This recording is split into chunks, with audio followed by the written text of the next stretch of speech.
autoridade do anticristo, o Cristo de Satanás, e seu domínio mundial neste final de ciclo.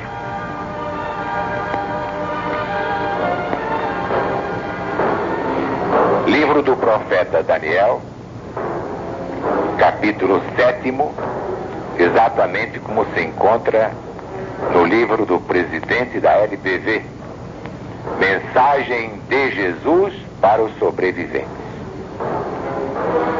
Capítulo 7º de Daniel.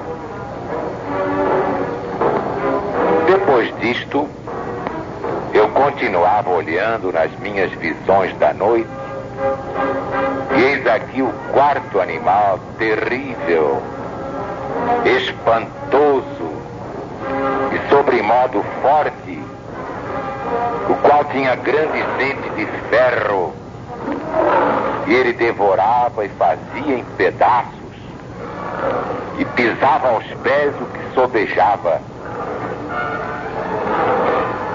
Era diferente de todos os animais que apareceram antes dele, e tinha 10 chifres.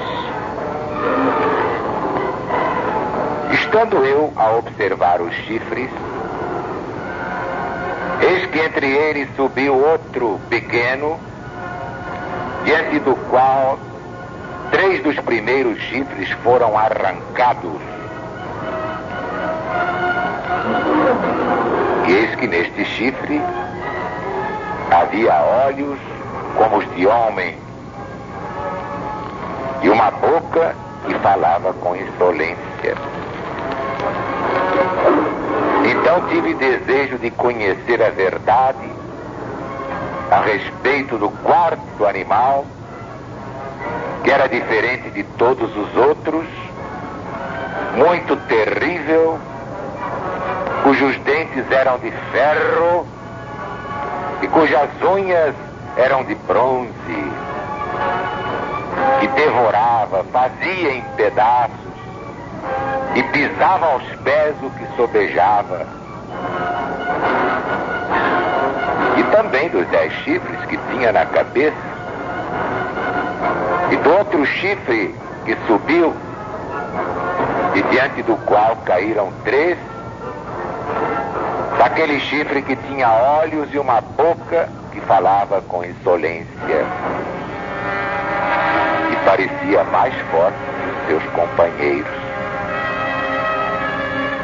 Eu olhava, e eis que este chifre fazia guerra contra os santos e prevalecia contra eles.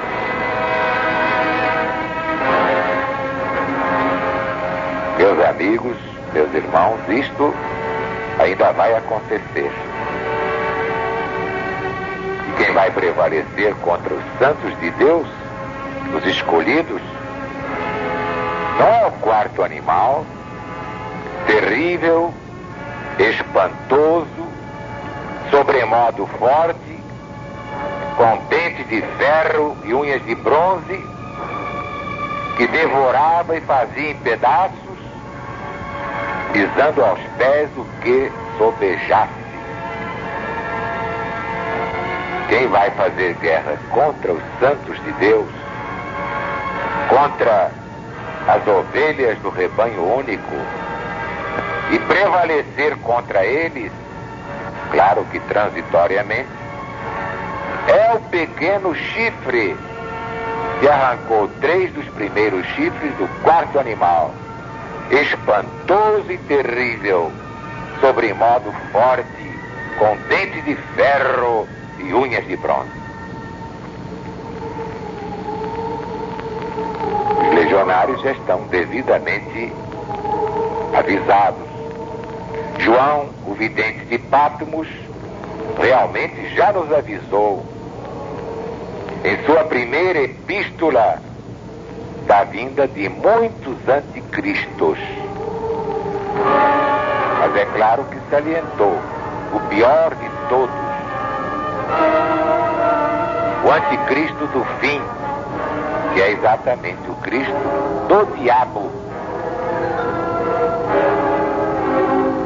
Já expliquei aqui que assim como há a Trindade do bem, Deus, Jesus, Espírito Santo, Paráclito.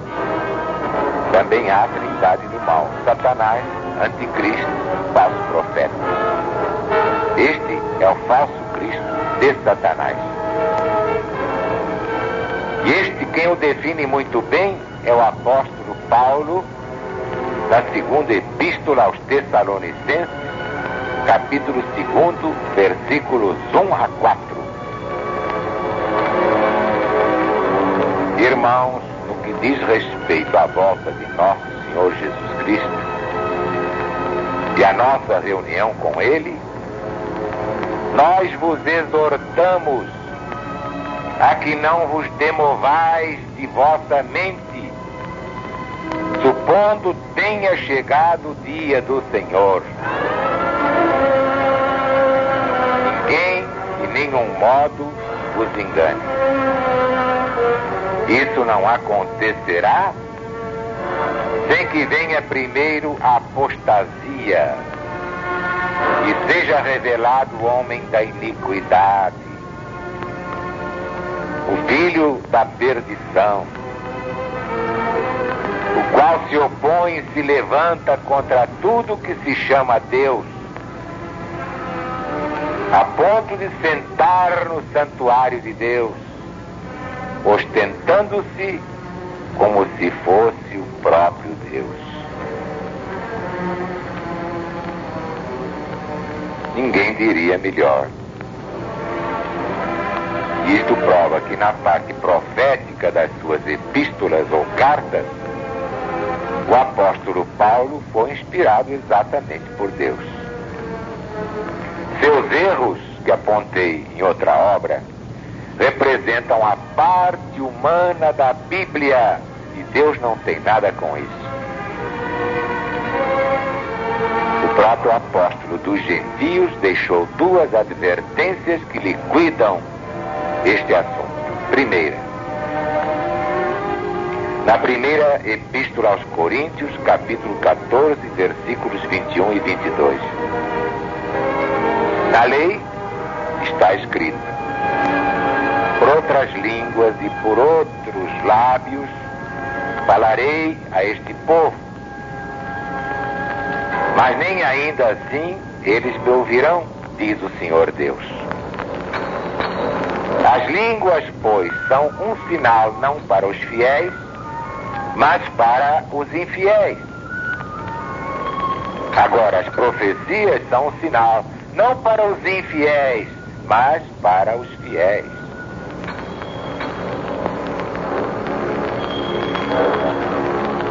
Profundíssimo, só podia ser de Deus. Vejam bem. As profecias são um sinal não para os infiéis, mas para os fiéis. Segunda advertência de Paulo apóstolo.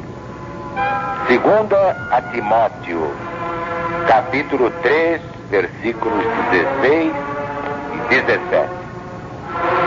Toda escritura divinamente inspirada é útil para ensinar, para repreender, para corrigir, para formar na justiça, a fim de que o homem de Deus seja perfeito, apto para toda obra boa. Ouviram com atenção? Toda, isto é,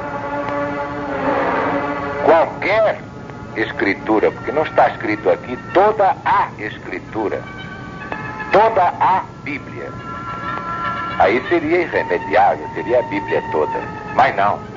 Toda escritura, toda sem o A escritura, senão seria toda ela de Deus, mas não. Toda escritura, qualquer escritura divinamente inspirada é útil para ensinar, para repreender, para corrigir, para formar na justiça, a fim de que o homem de Deus seja perfeito e apto para toda obra boa. Então está aqui bem claro, não é toda a escritura. O que é de Deus é a parte profética. Os profetas foram apenas médiuns psicógrafos. Nem eles sabiam o que estavam profetizando.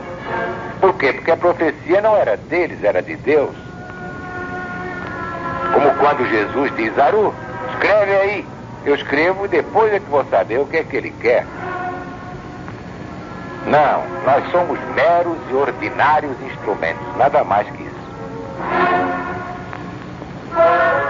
Aí está o valor da pregação da LPV, que faz este discernimento fundamental.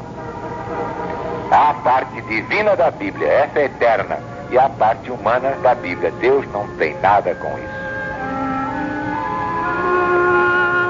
A parte profética, a divina, é infalível, porque vem de Deus. Agora a parte humana está cheia de fantasias, porcarias, como todas as coisas que saem da cabeça do homem. O homem tem fantasias, porcarias, não poderia deixar de tê-las na própria Bíblia. Mas Santo Agostinho, referindo-se à Bíblia, afirmou que é uma espécie de impiedade não ler aquilo que por nós e para nós escreveu a mão do próprio Deus. Coitado de Santo Agostinho, enganou-se redondamente. Deus não escreveu a parte humana da Bíblia, escreveu a parte divina, mas não a parte humana, que do contrário nem eu acreditaria em Deus.